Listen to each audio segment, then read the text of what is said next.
साबिक वज़ीर-ए-आज़म इमरान खान साहब अक्सर पाकिस्तानियों से ये कहते हैं कि अल्लाह अल हक है, सच सामने जरूर आ जाता है। ऐसा नहीं हो सकता कि आप हमेशा लोगों को बेवकूफ़ बनाएं। और एक मरतबा फिर एक बहुत बड़ा सच पाकिस्तानियों के सामने आ गया।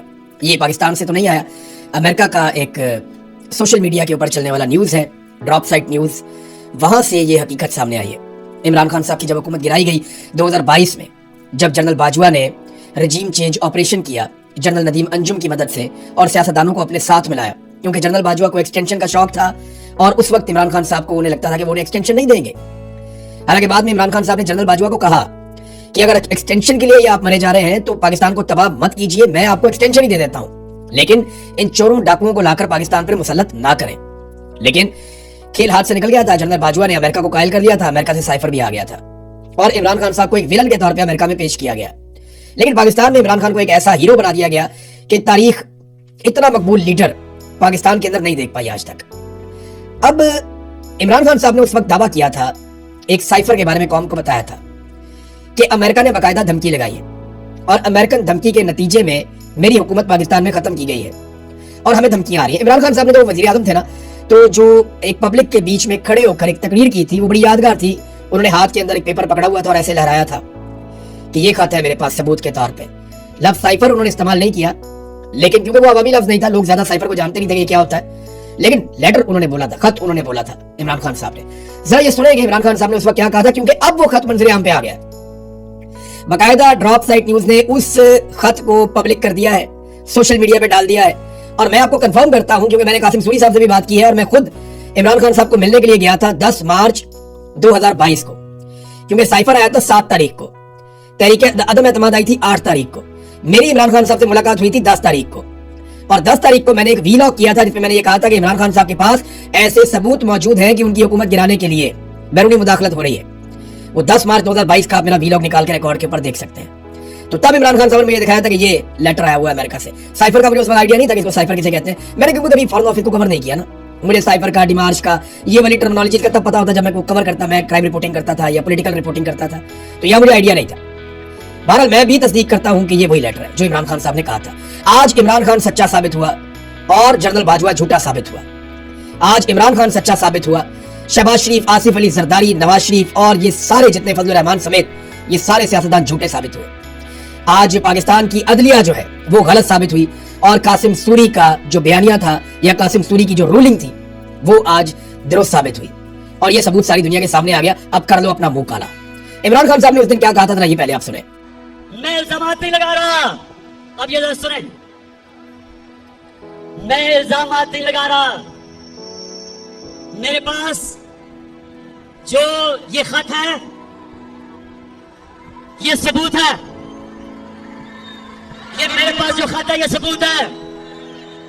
और मैं आज ये सबके सामने कहना चाहता हूं कि कोई भी शक कर रहा है ना इस मेरे खत के ऊपर, कोई भी शक कर रहा है, मैं उनको दावत दूंगा, ऑफ द रिकॉर्ड बात करेंगे, लेकिन मैं आपको खुद देख सकेंगे कि ये मैं किस किस्म की बात कर रहा हूं। अपनी कौम और मीडिया को ये सोचने, हम सबको हमने ये सोचना है कि हम कब तक ऐसे रहना चाहते हैं। मैं अपनी कौम को भी कह रहा हूं, अपने मीडिया को भी कह रहा हूं कि हम कितनी देर इस तरह गुजारा करेंगे, धमकियां मिल रही हैं। ये इमरान खान साहब ने बड़े दुखी अंदाज में उस दिन बताया था, 27 मार्च 2022 को धमकियां मिल रही हैं और साइफर लहराया था और फिर अपने वॉइस कोड के अंदर रख लिया था और दावत दी थी कि जिसको एतबार नहीं है वो आकर ऑफ द रिकॉर्ड बैठ जाए, मैं सबूत देता हूं। ये इमरान खान साहब ने कहा था। उस वक्त का जो डीजी आईएसपीआर था जनरल इफ्तिखार बाबर, उनका स्टेटमेंट क्या था, ये भी आप सुन लें। हमारे लिए ये हैरान कुन था जब 27 मार्च इस्लामाबाद के जलसे में कागज का एक टुकड़ा लहराया गया और ड्रामाई अंदाज में एक ऐसा बयानिया देने की कोशिश की गई जिसका हकीकत से दूर दूर तक कोई वास्ता नहीं था। साइफर के हवाले से हाल ही में कई हकायक मंजर आम पर आ चुके हैं। लो जी, कागज का टुकड़ा करार दिया और उसका हकीकत से कोई ताल्लुक नहीं था, ये उस वक्त के DG ISPR general Iftikhar Babar ने कहा था। जर्नैल झूठे साबित हुए, इमरान खान सच्चा साबित हुआ। वो साइफर मौजूद है और उसके अंदर क्या लिखा है वो भी मौजूद है। आपको मैं उसका एक टुकड़ा पढ़ के सुनाता हूँ कि साइफर के अंदर क्या क्या चीजें हैं। ये देखिए उसकी ट्रांसलेशन। इसके अंदर जनाब लिखा हुआ है कि एटमी ताकत है पाकिस्तान, उसको जो धमकी दी गई है डोनाल्ड लू ने जो दी वो क्या थी। हमें यकीन है कि अगर पाकिस्तान वज़ीर-ए-आज़म इमरान खान की क़यादत में रहा तो उसे आलमी सतह पर तन्हाई का सामना करना पड़ेगा। अगर वज़ीर-ए-आज़म इमरान खान के खिलाफ अदम एतमाद की तहरीक कामयाब हो जाती है तो वाशिंगटन में सब कुछ माफ किया जा सकता है और ताल्लुकात दोबारा बेहतर हो सकते हैं, वरना पाकिस्तान के लिए मुश्किलात बढ़ जाएंगी।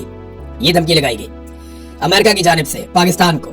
एक एटमी ताकत है पाकिस्तान, और देखिए किस तरह पाकिस्तान को ट्रीट किया गया उस वक्त, सिर्फ इमरान खान की हुकूमत गिराने के लिए। आज पूरी दुनिया को पता चल गया कि इमरान खान ने सच बोला था। अमेरिकन मीडिया ने पहले ये बता दिया था, लेकिन क्योंकि ये डॉक्यूमेंट मौजूद नहीं था तो उंगलियां उठाई जाती थी। आपको याद है मरियम नवाज का स्टेटमेंट कि अब कौन मुल्क हमें साइफर भेजेगा? यानी मरियम नवाज को ये पता ही नहीं था कि एक्चुअली साइफर क्या है। उन्होंने कहा कौन सा मुल्क हमें साइफर भेजेगा, जब इन्होंने साइफर के बारे में ये सब कुछ कर दिया, पकड़ के इन्होंने सारा कंट्रोवर्शियल कर दिया। अब ये साबित हो रहा है कि साइफर का मतलब वही है जो इमरान खान ने परेड ग्राउंड के जलसे में और फिर बाद में अवाम के सामने रखा था। डोनाल्ड लू ने कहा कि मेरा ख्याल है कि अगर वजीर आजम के खिलाफ तहरीक एतमाद कामयाब हो जाती है तो वाशिंगटन में सब कुछ माफ कर दिया जाएगा, क्योंकि दौरे रूस को खुद वजीर आजम का एक फैसला समझा जा रहा है। बसूरत दीगर मैं समझता हूं कि आगे का रास्ता बहुत मुश्किल हो जाएगा। वो कुछ देर के लिए रुके और फिर कहा, मैं ये तो नहीं बता सकता कि यूरोप उसे किस नजर से देखेगा, लेकिन मुझे शक है कि उनका रद्द-ए-अमल भी कुछ ऐसा ही होगा। फिर उन्होंने कहा कि ईमानदारी की बात यह है कि मैं समझता हूं कि यूरोप और अमेरिका की तरफ से वजीर आजम की तन्हाई बहुत शदीद हो जाएगी। ये पाकिस्तान को धमकियां लग रही थी और यही बात इमरान खान कह रहा था। तो जब इमरान खान ने कहा कि क्या हम कोई गुलाम है, ये इसका नतीजा था। फिर इमरान खान ने जो एब्सोल्युटली नॉट कहा था उसका नतीजा था। और इमरान खान साहब ने कहा कि मैं तो आर्मी चीफ से सबसे बात करके फिर गया था रशिया मुशावरत करने के बाद, और रूस जाने से एक दिन पहले मुझे पता चलता है कि रशिया अटैक करने वाला है यूक्रेन के ऊपर। तो मैं जनरल बाजवा से मशवरा करता हूं कि मुझे जाना चाहिए या नहीं। तो जनरल बाजवा मुझे ये कहता है कि आपको जरूर जाना चाहिए क्योंकि आपका दौरा पहले से तय है। और मैं दोबारा राब्ता करता हूं और फिर जनरल बाजवा को कहता हूं और जनरल बाजवा फिर कहता है कि आपको जरूर जाना चाहिए। यानी पाकिस्तान की मिलिट्री एस्टेब्लिशमेंट और इमरान खान जाने के मामले में एक पेज पर थे, लेकिन बाद में पाकिस्तान की मिलिट्री एस्टेब्लिशमेंट ने अपने सोर्सेज के जरिए से अमेरिका को कायल किया कि इसके अंदर सिर्फ इमरान खान इन्वॉल्व है और हम नहीं चाहते थे कि इमरान खान रशिया जाए। किस तरीके से अमेरिका को तैयार करके इमरान खान साहब को हुकूमत में से निकाला गया। नाज़रीन, साइफर एक मरतबा फिर सामने हकीकत बनकर खड़ा है और यह साबित हो रहा है कि पाकिस्तान में रजीम चेंज ऑपरेशन जर्नैलों की एक साजिश थी, जिसमें उन्होंने अमेरिका को पहले गुमराह किया, फिर उनसे कॉन्सेंट लेने के बाद उनके हुक्म के मुताबिक पाकिस्तान में रजीम चेंज ऑपरेशन कर दिया। और वजह क्या थी? सिर्फ पाकिस्तान की मिलिट्री एस्टेब्लिशमेंट के जाती मफादात और एक आर्मी चीफ की एक्सटेंशन की ख्वाहिश। अब जो नया आर्मी चीफ है उसकी भी एक्सटेंशन की ख्वाहिश थी। ये जो आगे बैठ जाता ना कुर्सी छोड़ता ही नहीं, ये बड़ा प्रॉब्लम है। दूसरी खबर की तरफ जाते हैं, लेकिन उससे पहले अब आज नाज़रीन, इंडिया पाकिस्तान के बीच में एक नया मामला खुल गया है। इंडिया ने पाकिस्तान को बराह रास्त धमकी लगा दी है। इंडियन आर्मी चीफ ने स्टेटमेंट दिया और पाकिस्तान के लिए बड़ी संगीन किस्म की धमकियों का अनाउंसमेंट कर दिया। अब पाकिस्तान ने उसका बड़ा सख्त रद्द-ए-अमल भी दिया है। भारतीय आर्मी चीफ ने एक इंटरव्यू में कहा कि पाकिस्तान को फैसला करना होगा कि वो जुग्राफिया और तारीख का हिस्सा बनना चाहता है या नहीं। बड़ी बात है जनाब। वो कहते हैं पाकिस्तान जुग्राफिया भी नहीं होगा या तारीख का हिस्सा भी होगा या नहीं होगा, ये फैसला इंडियन आर्मी चीफ करेगा। अपने जहाजों का मलबा तो भाई पहले उठा लो जाके। फिर अब यानी ये तो बहुत ही अजीब बात है कि एक लड़ाई हारने के बाद एक आर्मी चीफ ऐसे दंदनाता हुआ धमकियां कैसे लगा सकता है।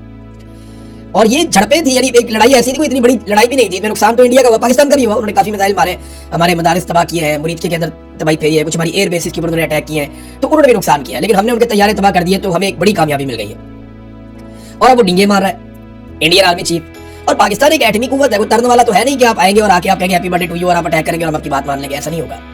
वो कि इंडिया की फौज बहुत बड़ी है, आपके हथियार बहुत ज्यादा है, लेकिन हम एक एटमी कुव्वत है, आप हमें मिटा नहीं सकते। क्योंकि एटमी कुव्वत को जब कोई मिटाने की बात करता है तो वो पागलपन का शिकार होता है। एटमी कुव्वत को मिटाने का मतलब यह है कि पूरा एक रीजन मिटा देना। तो पाकिस्तान के पास बहुत सारे एटम बम है, आप हमें मिटाएंगे, साथ में आप भी मिट जाएंगे। ऐसा ही होगा। ये नहीं हो सकता कि आप एटम बम मारें, हमें मिटाएं, हमारा जुग्राफिया खत्म करें और आप वहां पे कायम रह सकें। ये मुमकिन नहीं है ना।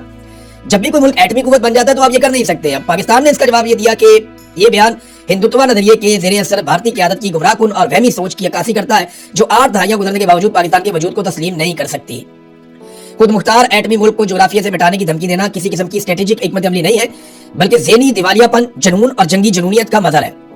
अब ये चक्कर क्या है? क्या इंडिया दोबारा से पाकिस्तान के ऊपर खुदा न खास्ता कोई अटैक कर सकता है या पाकिस्तान और इंडिया के बीच में दोबारा लड़ाई लग सकती है? तो याद रखिएगा कि नरेंद्र मोदी को भी फेस सेविंग चाहिए। नरेंद्र मोदी अगले किसी भी इलेक्शन में जाने से पहले कुछ ना कुछ करेगा जरूर। कोई ना कोई हो सकता है इंडिया में फिर से फॉल्स फ्लैग ऑपरेशन हो जाए और फिर पाकिस्तान के ऊपर अटैक कर दिया जाए और फिर पाकिस्तान भी जवाब देने पर मजबूर हो जाए। बहुत मुमकिन है इंडिया ये कर सकता है, क्योंकि नरेंद्र मोदी की जो सूरत हाल है वो बड़ी पतली है। ऑपरेशन सिंदूर जो उन्होंने किया वो एक बहुत बड़ा फेलियर उनके लिए बन गया। पाकिस्तान में ऐसा कोई कामयाबी उन्हें हासिल नहीं हुई, वो मासूम लोग शहीद हुए। वो जो उनका दावा है कि वहां दहशतगर्द कैंप है और ये है वो, यहाँ ऐसा कुछ नहीं है। अब एक दौर था पाकिस्तान में इस किस्म की एक्टिविटीज होती थी, अभी आपको कुछ नहीं मिलेगा यहाँ पे, ऐसा कुछ है नहीं है। वो जो लश्कर तैयबा वाला दौर था या उस किस्म की चीजें हुआ करती थी माजी में कभी, तो वो इंडिया की काम ख्याली है। ये मुजाहिदीन जो कश्मीर के अंदर लड़ाई लड़ रहे हैं, पाकिस्तान उनकी सपोर्ट करता है और वो बेचारे अपनी आजादी के लिए आवाज उठा रहे हैं, वो एक अलग हकीकत है। लेकिन अगर आप कहेंगे यहाँ पे जनाब अंधाधुंध कैंप बने हुए हैं, तरबियतें हो रही हैं, वो अब नहीं है ऐसा कुछ। माजी के किस्से आपने भी बहुत शरारतें की हैं, पाकिस्तान ने भी की हैं, दोनों ने अपना अपना काम किया। लेकिन अब ये कोई कहे कि जुग्राफिया से ही मिटा देंगे तो ये एटमी कुव्वत को ये कहना तो एक तरह का पागलपनी है। और नरेंद्र मोदी को फेस सेविंग चाहिए, जिस तरह उसे मार पड़ी है और वो आलमी सतह पे गंदा हुआ, और डोनाल्ड ट्रंप ने उसे बहुत गंदा किया बेचारे को। अभी इंडिया को एक और झटका लगा है, क्योंकि वो रशिया से जो तेल ले रहा था उसकी मुद्दत खत्म हो गई है। अब या तो डोनाल्ड ट्रंप एक मरतबा फिर उनको सहूलत दे।